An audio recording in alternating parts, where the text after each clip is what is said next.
আসসালামু আলাইকুম। সবাই কেমন আছেন? আলহামদুলিল্লাহ আমি ভালো আছি। চলে এসেছি আম্মার বাসায়। এইবার শবে বরাতের হালুয়া আমি আম্মার বাসাতেই করব। সবাই করেন কিনা জানি না, কিন্তু আমরা সবসময় প্রতি বছর করি। হ্যাঁ, তো এই যে বুটের ডালের জন্য রেডি করা হয়েছে, সব মিক্সড করে রেখেছি। এটা এখনও রান্না হয়নি, পরে দিব, এটা লাস্টে করব। আর সুজি রান্না করা হবে। আর হচ্ছে এদিকে নিয়ে আসছি নারকেল, দুইটা নারকেলটা ভালো করে কুড়িয়ে তারপর বেটে রাখা হয়েছে। আর এই হচ্ছে পেঁপের একটা হালুয়া হবে।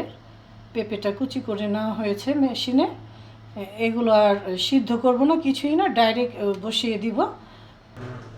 এখন নারকেলের বরফিটা করব, ঘি দিয়ে দিচ্ছি।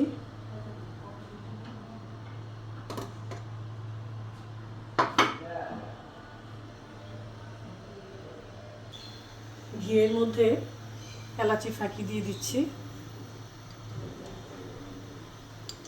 আমি অল্প জালে দিচ্ছি যেন কোনো কিছুই পুড়ে না। এখন নারকেলটা দিয়ে দিব।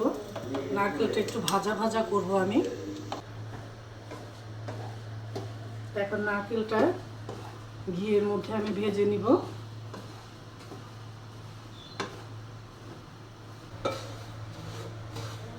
সুজিটা এখন ভালো করে ভেজে নিব। এখন একটু ঘি দিয়ে দিচ্ছি সুজির মধ্যে।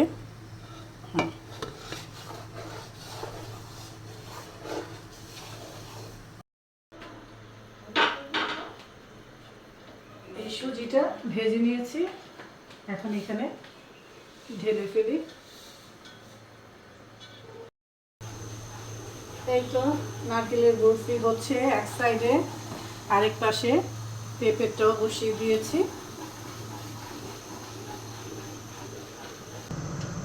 শবে বরাতের এই হালুয়াটা আমরা আগের দিনই করে থাকি। আর শবে বরাতের দিন তো আমাদের নামাজ পড়তে হবে, তাই সেদিন আর কিছু করি না, আগের দিনই এটা সব কমপ্লিট করে রাখি। নারকেলের বরফিতে আমি একটু পাউডার দুধ দিয়ে দিলাম। এখন ভালো করে মিক্স করে দিচ্ছি, একটু লাসা লাসাও হবে। আর কালারটাও নারকেলের বরফি সাদা কালার হবে, এর জন্য। নারকেলের বরফি কিন্তু প্রচুর নাড়তে হবে, কারণ এটা যদি নিচে লেগে যায় তাহলে কিন্তু খেতে আর ভালো লাগবে না। দুধটা দেওয়াতে কেমন শক্ত শক্ত হয়ে আসতেছে, একটু দেখা। এটা একটু পরে আমরা ঢেলে দিব।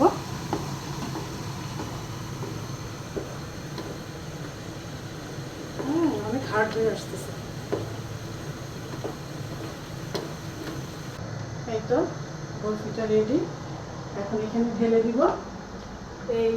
এটার মধ্যে আমি ঘি দিয়ে নিয়েছি, এখন ঢেলে দিচ্ছি। এই তো এভাবে বিছিয়ে দিচ্ছি। এখন আমি এভাবে চেপে চেপে দিব।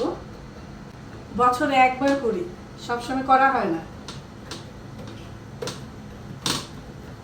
এই পেঁপের হালুয়ার মধ্যে আমি কিশমিশ দিয়ে দিচ্ছি। আর এখানে বসিয়ে দিয়েছি গাজরের হালুয়া। এখানে চিনি ঘি সব দিয়ে দিয়েছি, কিশমিশও দিয়ে দিলাম। আরও কয়েকটা দিয়ে দিই পেঁপের মধ্যে। এই তো গাজরের বরফিটাও হয়ে গেছে, এখন আমি প্লেটে উঠিয়ে নিব। পেঁপের বরফিটাও হয়ে গেছে, দেখেন কতটুকু হয়ে গেছে। এই তো নারকেলের বরফিগুলো এরকম পিস করে উঠিয়ে নিচ্ছি। দেখেন কি সুন্দর বরফিটা হয়েছে। এই যে প্রতি বছর একবারই করা হয় আমাদের এই বরফিটা, শবে বরাত ছাড়া আমরা করি না।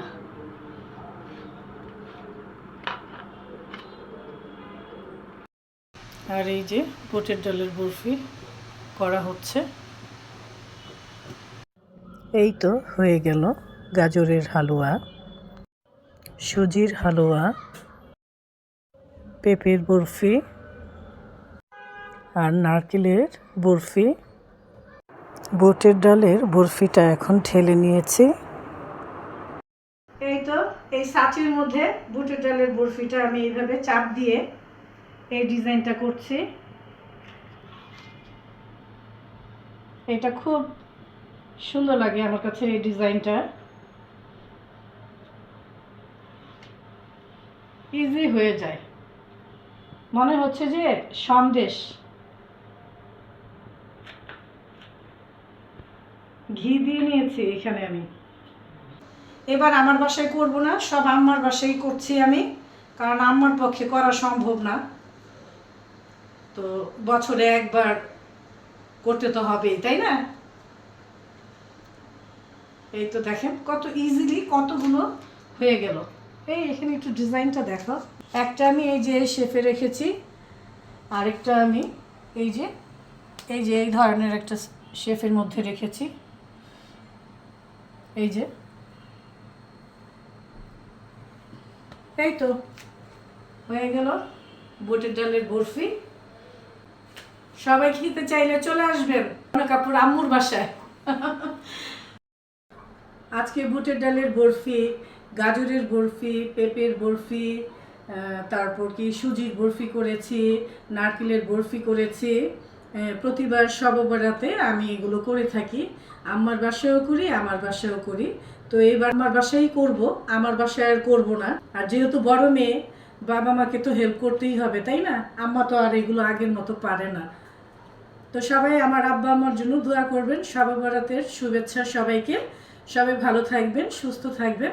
এখন আসি, আল্লাহ হাফেজ।